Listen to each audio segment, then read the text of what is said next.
Que la paix, la miséricorde et les bénédictions d'Allah soient sur vous tous. Bismillah ar-Rahman ar-Rahim. Louange à Allah, le tout miséricordieux, le très miséricordieux, le maître suprême de tout ce qui existe, le créateur de l'infiniment grand et de l'infiniment petit. Que la paix, les bénédictions et le salut les plus parfaits soient accordés à notre noble et bien-aimé prophète Mohammed, ainsi qu'à sa famille purifiée, ses compagnons dévoués, et tous ceux qui s'efforcent de suivre ses pas avec sincérité, amour et droiture jusqu'au jour dernier. Mes chers frères et sœurs en islam, mes chers frères et sœurs en humanité, et tous nos honorables invités qui nous rejoignent aujourd'hui, y compris nos chers amis chrétiens et les personnes de toute croyance qui partagent ce moment de réflexion et d'apprentissage mutuel avec nous, je vous souhaite la bienvenue la plus chaleureuse dans ce direct public. C'est un bonheur immense et un privilège unique de pouvoir nous réunir ainsi, au-delà de nos frontières géographiques et de nos parcours de vie, pour ouvrir nos cœurs à la sagesse divine et pour explorer ensemble les mystères et les enseignements de la création. Le sujet qui m'a été soumis aujourd'hui, à travers une interrogation particulièrement intrigante et curieuse, touche à un aspect fascinant de notre existence quotidienne et de notre foi. Pourquoi Allah laisse-t-il entrer une créature comme un cafard dans votre demeure? À première vue, une telle question peut prêter à sourire ou sembler banale, voire dérangeante pour certains, car le cafard est un insecte souvent associé à la saleté, au dégoût ou à l'inconfort. Pourtant, lorsque nous l'analysons avec l'œil de la foi, à la lumière du noble Coran et de la tradition prophétique, nous découvrons que rien, absolument rien dans l'univers, n'est le fruit du hasard. Chaque événement, chaque rencontre, même la plus insignifiante en apparence, porte en elle une multitude de leçons spirituelles, un rappel, ou une opportunité de nous rapprocher de notre Créateur, de purifier notre espace et d'élever notre conscience. Pour commencer à comprendre cette question, il nous faut impérativement méditer sur la vision globale que l'islam propose au sujet de la création. Rien de ce qui existe n'a été créé de manière futile ou inutile par le Tout-Puissant. Allah, le Très-Haut, nous dit explicitement dans le noble Coran, dans la sourate Ad-Dukhan, versets 38 et 39. Et ce n'est pas par divertissement que nous avons créé les cieux et la terre et ce qui est entre eux. Nous ne les avons créés qu'en toute vérité, mais la plupart d'entre eux ne savent pas. Ce verset fondamental nous enseigne que chaque composant de cet univers, depuis les galaxies lointaines jusqu'aux plus petits insectes rampant sous nos parquets, possède une fonction, une raison d'être et un but précis dans le plan divin. Le cafard, que les scientifiques étudient pour sa résistance légendaire et sa capacité d'adaptation phénoménale, fait partie de cette armée de créatures qu'Allah a déployée sur Terre. Lorsque cet insecte franchit le seuil de votre maison, cela ne se produit pas en dehors de la volonté ou de la science divine. Dans la sourate Al-An'am, verset 59, Allah dit « C'est lui qui détient les clés de l'inconnaissable. Nul ne les connaît que lui, et il connaît ce qui est dans la terre ferme comme dans la mer. Et pas une feuille ne tombe qu'il ne le sache, et pas un grain dans les ténèbres de la terre, ni rien de frais ou de sec qui ne soit consigné dans un livre explicite. » Si le Créateur de l'univers sait exactement quand et où une feuille morte tombe d'un arbre au milieu d'une forêt déserte, imaginez à quel point il est pleinement conscient de l'entrée de cette petite créature dans votre espace de vie intime. L'entrée d'un insecte chez vous est donc, avant toute chose, un décret divin qui doit éveiller votre esprit et vous pousser à vous poser les bonnes questions sur votre environnement, votre comportement et votre état spirituel. La toute première grande leçon que nous pouvons tirer de la présence d'un cafard chez soi est un rappel direct et indispensable à l'humilité humaine. L'être humain, dans sa nature moderne, a tendance à devenir orgueilleux.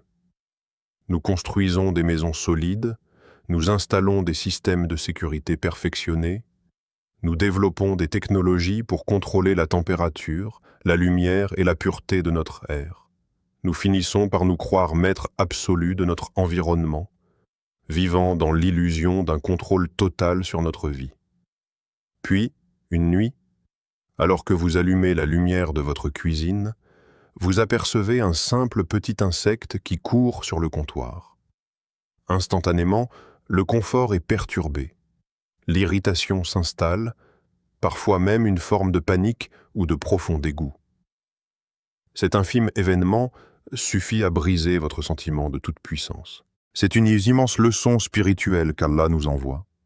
Malgré toute votre richesse, toute votre force physique, toute votre technologie et l'épaisseur de vos murs, vous ne pouvez pas empêcher une minuscule créature d'Allah d'entrer là où elle a été décrétée d'entrer.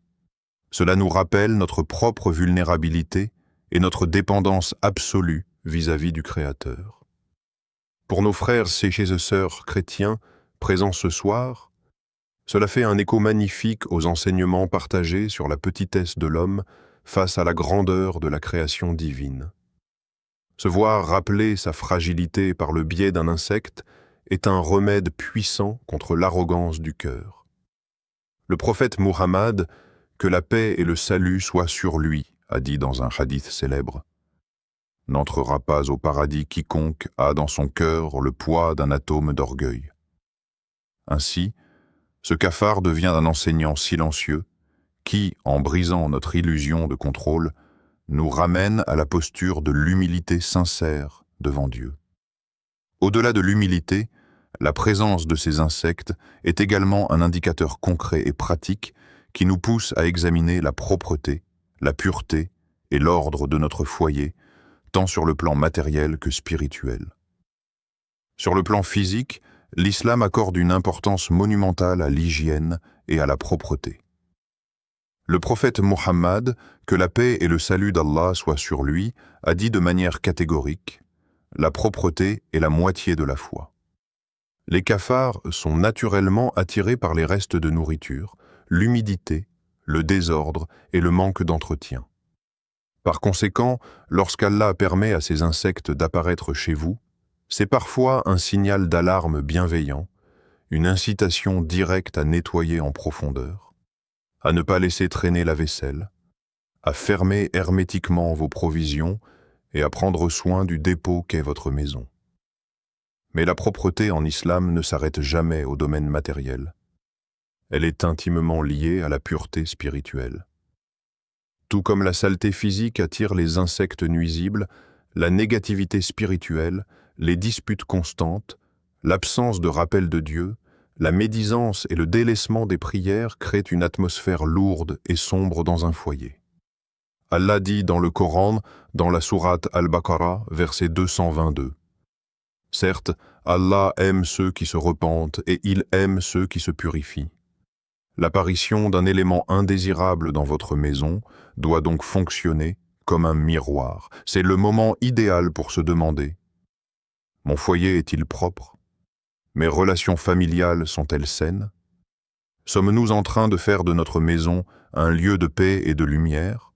Ou un endroit de négligence où s'accumule la poussière physique et les péchés spirituels ? » Mes chers auditeurs, avant d'approfondir encore plus ce sujet captivant, d'explorer les dimensions cachées de la création et de voir comment le prophète, que la paix et le salut d'Allah soient sur lui, nous a enseigné à interagir avec le monde du vivant qui nous entoure, je tiens à faire une pause pour m'adresser directement à chacun d'entre vous qui suivez ce live public.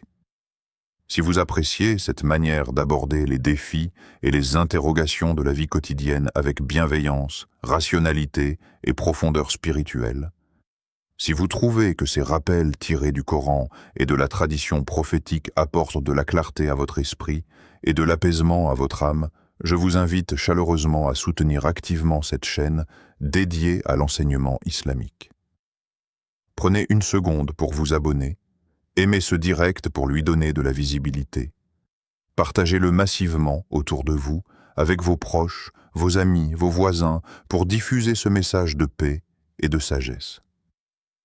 Et manifestons notre unité et notre gratitude envers notre Créateur en écrivant tous ensemble, dans l'espace des commentaires, la formule puissante et glorieuse. Allah Akbar. Dieu est le plus grand, au-dessus de tout et de toute chose. Un immense merci à vous tous pour votre générosité, votre fidélité et votre soutien continu. Poursuivons notre analyse spirituelle sur la raison pour laquelle de telles situations se produisent. Un autre enseignement extraordinaire derrière l'existence et l'intrusion de ces insectes réside dans la compréhension profonde du concept de la glorification divine. Nous avons souvent tendance, en tant qu'humains, à penser que nous sommes les seuls sur cette terre à adorer le Créateur, à prier et à le glorifier. C'est une grave erreur de perspective. Chaque créature, qu'elle marche, vole, rampe ou nage, célèbre les louanges de Dieu à sa manière, selon un langage et une modalité qui lui sont propres. Allah nous le révèle de façon magnifique dans la sourate Al-Isra, verset 44. Les 7 cieux et la terre, et ceux qui s'y trouvent, célèbrent ses louanges. Et il n'y a rien qui ne célèbre sa gloire, mais vous ne comprenez pas leur façon de le glorifier. Certes, il est indulgent et pardonneur. Pensez-y un instant. Ce cafard que vous regardez avec dégoût est en réalité une créature qui, à sa manière, est en soumission totale aux lois physiques et spirituelles qu'Allah lui a dictées. Elle n'enfreint jamais le pacte de sa création. Elle glorifie le Maître des mondes d'une façon qui échappe totalement à nos sens limités. En réalisant cela, notre regard change. Nous ne voyons plus simplement un nuisible, mais un témoin de la puissance créatrice d'Allah. Cela suscite en nous un profond sentiment de respect pour le monde animal et le vivant, un principe partagé très fort au sein des traditions musulmanes et chrétiennes, où la nature est perçue comme un livre ouvert révélant la grandeur de l'artiste divin. De plus, la confrontation avec un cafard ou tout autre insecte dans notre espace personnel est une mise à l'épreuve directe de notre patience, de notre maîtrise de soi et de notre compassion. Comment réagissons-nous face à ce qui nous déplaît ou nous dérange? Cédons-nous immédiatement à la colère, à la violence disproportionnée ou au désespoir? Ou bien gérons-nous la situation avec calme, sagesse et équilibre?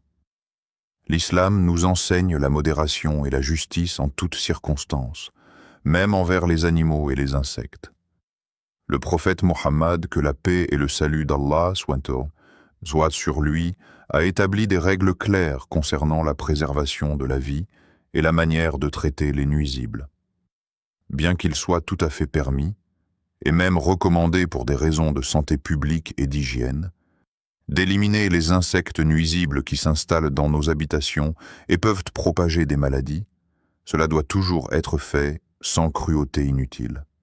Le prophète, que la paix et le salut d'Allah soient sur lui, a dit « Certes, Allah a prescrit l'excellence, al-ihsan en toutes choses. Ainsi, si vous tuez, tuez de manière humaine et convenable. Il a également interdit formellement de châtier par le feu, affirmant que seul le Créateur du feu a le droit de punir par le feu. » Cet enseignement prophétique d'une compassion absolue nous montre que même dans l'acte d'assainir notre maison, nous devons rester connectés à des valeurs éthiques élevées.